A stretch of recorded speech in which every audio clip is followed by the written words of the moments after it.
رضا فرشته یکی از لاشی ترین یوتیوبرهای مینی چت. امروز ویدیو واسم فرستادن، میخوان اشتراک بریم تو کارش. لیتس دو دیس. بابا چطوری عزیز دلم؟ عزیزم من چه بیادبی کردم خانم؟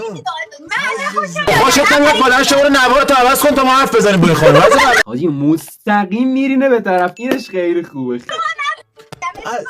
بریز رو صورت من عزیزم. بریز رو صورت من یعنی چی رو دقیقاً بریز رو صورت تو؟ یه چند سال تشقا؟ من یه آهنگ بذار بخاطر تو بزنم پرنه جان. آهنگ هم میزنه؟ ای درد نیده بودم اینا. گیتار رو برم. تیک نه گیتار شده. میگه چی؟ گل منو اذیت. خفه شو دیگه بابا. گل منو اذیت نکن. It was at this moment that he knew he fucked up. ای کثافت دختر لاشی جلوی زد رفت. من میشه با این دیگه گیتار دستم هی بگو مامانت بیاد برای اسم مامانت چیه؟ بابا عجب. میگه گیتار دستم بگو مامانت بیاد واسش بخونم. دمتون گرم. بای تا ویدیو بعد.